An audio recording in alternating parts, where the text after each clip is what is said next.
Hi friends, अभिमान academy में एक बार फिर से आपका स्वागत है। और 31,661 पदों पर अब सुप्रीम कोर्ट से ही फैसला होगा। इसको लेकर आपको पता है रेट डल चुकी थी। जो एआई दाखिल की थी छात्रों की तरफ से, उसको मंजूर कर लिया गया। उस पर डेट भी लगा दी गई।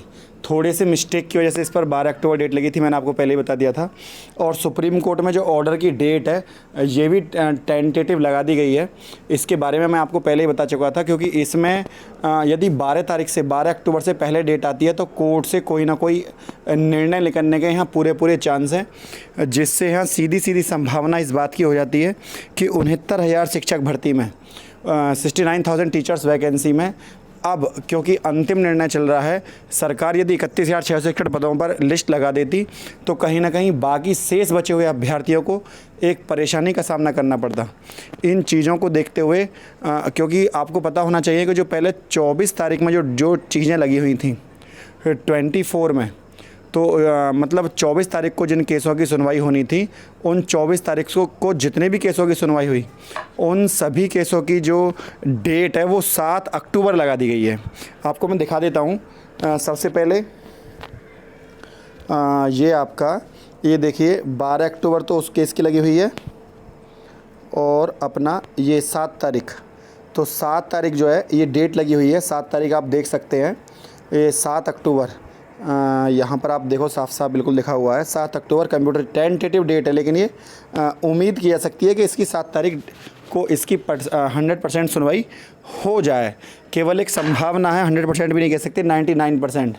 क्योंकि 1% टेंटेटिव इसलिए बोला जाता है कि जब तक कन्फर्मेशन ना हो किसी चीज़ को लेकर सरकार उसमें कुछ नहीं कर सकती। ये बड़ा सिंपल फंडा है। तो 69,000 शिक्षक भर्ती के संदर्भ में सबसे बड़े चीज़ें जो है वो यही हैं कि जो ऑर्डर आएगा अब 7 तारीख को, यदि आदेश आ जाए तो भर्ती में सारी जो संभावनाएं चल रही हैं सब पर विराम लग जाएगा और भर्ती प्रक्रिया एक सही दिशा में और आगे बढ़ेगी। इसके बाद हम बात करते हैं, ये भी उसी केस का स्क्रीनशॉट है। इसमें जज साहब बैठ रहे हैं, शांता गौड़ सर, यूरेश सर और एस मोहन सर, तीनों की बेंच बैठ रही है। पूरी उम्मीद लगाई जा रही है केस भर्ती को, इस पर कोई निर्णय आने के बारे में। ये वो मैटर है 065 सर्विस मैटर, जिसके ऊपर 12 तारीख डेट लगी हुई है। तो 12 तारीख को भी फैसला पूरी आने की उम्मीद लगी हुई है। तो आप थोड़ा सा धैर्य बना कर रखें, इसमें भी कुछ पॉजिटिव चीज़ें आपको देखने के लिए ज़रूर मिलेंगी। इसके अलावा जो खंड शिक्षा अधिकारी है उसका रिजल्ट आ चुका है। मे बी इसकी लिस्ट जो है 70% से ऊपर गई है। और क्योंकि हाई कट ऑफ जाने का रीज़न ये है कि पेपर में कुछ चीज़ें जो हैं वो आसान थी। मैंने आपको बताया था कि कट ऑफ कितनी रहने वाली है। तो अब आप अपना मिलान कर लीजिए, और जिसके जैसे भी नंबर हैं आप कमेंट बॉक्स में ज़रूर भेजिएगा, ताकि एक सही अनुमान, कट ऑफ का सही अनुमान लगाया सके। क्योंकि अभी कम से कम भी जो 50-60 बच्चों ने अपना जिनका रिजल्ट आया है उनका किस अंक तक नहीं आया है। तो 70% जो जनरल में है, जनरल कैटेगरी से 70% मार्क्स लेकर भी अगर किसी का कट ऑफ नहीं आई है, तो आप समझ सकते हैं कि कट ऑफ उस अभ्यर्थी की जो है कितनी गई है, और लास्ट कितने पर उम्मीद लगाई जा सकती है कि सरकार यहाँ पर लेकिन अभी इसके बाद मेन एग्ज़ाम है, उसके बाद इंटरव्यू है। तो इन सब चीज़ों को लेकर भी एक नया अनुमान लगाया जा रहा है। इसके बारे में बाद में चर्चा करेंगे। उधर आईएएस में क्या है, कोरोना की वजह से जो बच्चे पेपर नहीं दे पाएंगे, हालांकि खुद यूपीएससी सिविल सेवा जो परीक्षा कराता है, यूपीएससी ने खुद इस पर तर्क दिया था कि 50 करोड़ रुपए खर्च हो चुके हैं, हम परीक्षा नहीं टाल सकते कोरोना की वजह से। तो ये परीक्षा होनी तय है। लेकिन साथ में सुप्रीम कोर्ट ने ये भी कह दिया है कि आप परीक्षा कराइए, कोई प्रॉब्लम नहीं है, लेकिन साथ ही आपको उनको भी एक मौका देना होगा जो परीक्षा में नहीं बैठ पाएंगे। ये साफ कह दिया है, लिख रहा है। तो इसे सरकार तैयारी पूरी हो चुकी है, ऐसे में परीक्षा टालना नामुमकिन है। लेकिन सरकार कहा है कि स्थगन करने से इनकार नहीं किया सकता। लेकिन यूपीएससी से कहा है संघ लोक सेवा आयोग ने, मतलब संघ लोक सेवा का मतलब यूपीएस जस्टिस ML खानिलवार की पीठ ने कहा है उन आवेदकों को एक मौका और देने पर विचार करें जिनके पास अपना आखिरी प्रयास बचा है। मतलब जो फाइनल लास्ट ईयर है, जिनकी लास्ट चांस है बैठने के लिए, उनके बारे में सरकार सोचे। क्योंकि कोविड-19 के चक्कर में उन बच्चों से नौकरी नहीं छीनी जा सकती जिनका उस पर अधिकार बनता है। और उधर CGL Tier 3 का जो है रिजल्ट आ चुका है, उसमें 50,914 वैकेंसी आपको बताई हुई थी। कुल मिलाकर बात करते हैं 69,000 शिक्षक भर्ती की। सुप्रीम कोर्ट में जो ऑर्डर की डेट लगी है वो फ़िलहाल 7 तारीख को आ सकती है, और 7 तारीख को नहीं है तो फिर अगला आपका डेट लगी हुई है। लेकिन 7 तारीख को जो डेट लगी हुई है वो ही है फैसला आने की। तो फैसला यदि आ जाए तो 12 तारीख या और जो डेट लगी हुई हैं उनका कोई मूल्य नहीं है। आपका जो है केस की सुनवाई 7 तारीख के आधार पर कर दी जाएगी, और ये बहुत ही उचित चीज़ें होंगी क्योंकि उनका कोई रिजल्ट निकलेगा, और जिन चीज़ों का रिजल्ट निकलता है वही कोर्ट में मान्य है। यहाँ पर यदि जस्टिस यू ललित सर यदि फैसला सुना दें तो आपको पता होगा कि 22,000 सीटों पर भी जो है केस रुका हुआ है, आगे नहीं बढ़ा। जज साहब ने कहा जब तक ऑर्डर नहीं आएगा मैं इसको सुनूंगा नहीं, साफ साफ सब थे उनके ही। तो जब जैसे ही वो ऑर्डर आएगा तो 22,000 सीटों को जोड़ने के संदर्भ में भी प्रयास जो है आगे किया जाएगा, जिससे सेकंड काउंसलिंग को सीधा सीधा फ़ायदा होगा। लेकिन सेकंड काउंसलिंग को तभी फ़ायदा होगा जब ये कोई इसकी सुनवाई हो जाए और 22,000 सीटों पर आगे विचार हो। इम्पोर्टेंट चीज़ ये है कि 31,661 पदों पर सरकार अभी फ़िलहाल कोई विचार विमर्श नहीं कर रही है। अगर आप सोच रहे हैं कल या परसों में आपकी लिस्ट लगने वाली है तो अपने दिमाग से निकाल दें। 31,661 पर अभी फ़िलहाल कोई लिस्ट लगने वाली नहीं है। क्यों?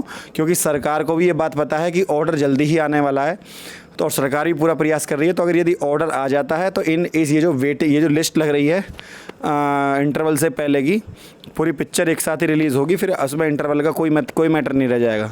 और आपके उस पर ये जो लिखा होगा कि आपकी भर्ती कोर्ट के अधीन है, और ये भी लिखा हुआ नहीं आएगा आपकी भर्ती स्थायी होगी, और उसका कोई नियम होगा, कोई अर्थ होगा। अभी आप शर्तों के साथ नौकरी लोगे, और जब पूरी लिस्ट लगेगी तो उसमें आप बिना किसी शर्त के आप नंबर लेंगे। मतलब उसमें कोई शर्त नहीं होगी कि आपका कोर्ट के अधीन चल रहा है, ये सब बातें उसमें नहीं लिखी होंगी। जैसे एडमिट कार्ड पर आयोग ने नोटिस जारी करके कहा था कि आपके उस पर लिखा होगा। तो ये सब चीज़ें जो अभ्यर्थी 69,000 शिक्षक भर्ती से जुड़े हुए हैं वो जानते हैं कि मैं क्या कहना चाह रहा हूँ। कुल मिलाकर बात यह है, शर्तों के साथ भर्ती मत लीजिए। आपने नौकरी करिए, आपने मेहनत करिए, बिना किसी शर्त के आप जॉइन लेटर लीजिए जिस पर कुछ ना लिखा हो, केवल आपको ये लिखा हो कि ये आपका जॉइन लेटर है। उस पर कोई और शर्त ना हो कि आपकी भर्ती कोर्ट के अधीन आपको निकाला जा सकता है। इस तरीके से भय का माहौल ना हो, काउंसलिंग में भी मन में संशय ना हो नौकरी लगने के बाद जी कभी खुशी जो है उसमें बदल जाए। उधर शिक्षा मित्रों ने भी, जो विशिष्ट बीटीसी वाले शिक्षा मित्र, उन्होंने 250 शिक्षा मित्र थे, उन्होंने भी बार बार आयोग से अपील करी है कि हमें भी इसमें शामिल किया जाए। उधर एमआरसी को लेकर सरकार को टाइम दिया गया है, तो 3 अक्टूबर को, आज 1 अक्टूबर है, 2 तारीख 3 तारीख मतलब परसों को जो है, परसों को बुलाया गया है कोर्ट में। और यदि परसों को एनसीबीसी का जो दफ्तर है वहाँ पर बुलाया है, और एनसीबीसी खुद एक आयोग है जो सरकार से एमआरसी मुद्दे पर विचार विमर्श करेगा। तो जो एमआरसी वाले अभ्यर्थी हैं वो इस पर ध्यान रखें। जल्दी ही कुछ पॉजिटिव चीज़ें आएंगी, लेकिन धैर्य हर चीज़ में रखना ज़रूरी है। हालांकि भर्ती को काफ़ी दिन हो गए हैं, अब एक दिन, क्योंकि सरकार के जो निर्णय लेने के तरीके हैं इनसे रोज़ाना एक भय का माहौल उत्पन्न होता है, न जाने कल को भर्ती में क्या हो जाए। तो इम्पोर्टेंट बात यही है कि सरकार को थोड़ा सा इंतज़ार करना चाहिए। यहाँ पर जब तक कोर्ट का कोई ऑर्डर नहीं आता, सरकार को यहाँ पर अपनी तरफ से कोई ऑर्डर रिलीज नहीं करना चाहिए, वरना भर्ती दोबारा कोर्ट जाएगी और वो चीज़ें सही नहीं होंगी। ऐसे निर्णय नहीं लेने चाहिए, जनहित और लोक हित में निर्णय लेने चाहिए, ताकि सरकार अभ्यर्थियों का कोई भी समिति या कोई भी संगठन कोई भी अभ्यर्थी कोर्ट में जाए, ऐसी चीज़ें नहीं होनी चाहिए। तो फ्रेंड, समझ की बात यही है कि आप थोड़ा सा धैर्य और बना कर रखें। आज नहीं तो कल आपका रिजल्ट आ जाएगा।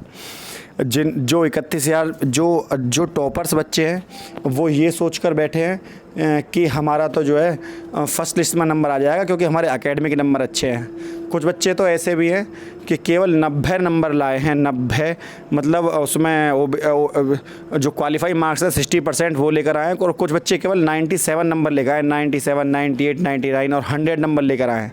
लेकिन क्योंकि उनके एकेडमिक नंबर जुड़ जाते हैं, तो एकेडमिक नंबर जुड़ने के बाद उनका जो टोटल परसेंटेज बैठ जाता है वो उनका गुणांक बैठ जाता है 72, क्योंकि या तो वो बच्चे सीबीएसई बोर्ड से हैं या फिर वो बच्चे बीटीसी के हैं।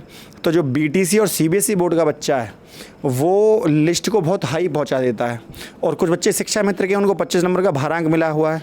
लेकिन कुछ अभ्यर्थी ऐसे भी हैं जो हिंदी मीडियम से पढ़े हुए हैं और बीएड करे हुए हैं। तो हिंदी मीडियम से पढ़ा हुआ बच्चा और बीएड करा हुआ बच्चा, कहीं ना कहीं उसको इस भर्ती में प्रॉब्लम क्रिएट हो रही है।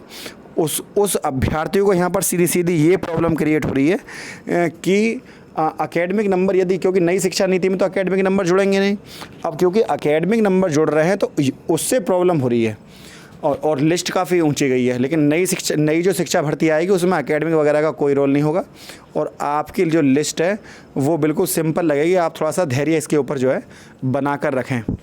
तो फ्रेंड, यदि वीडियो आपको अच्छी लगी तो वीडियो को लाइक, शेयर और चैनल को सब्सक्राइब करना ना भूलें। आज के लिए इतना ही। जय हिंद, जय भारत।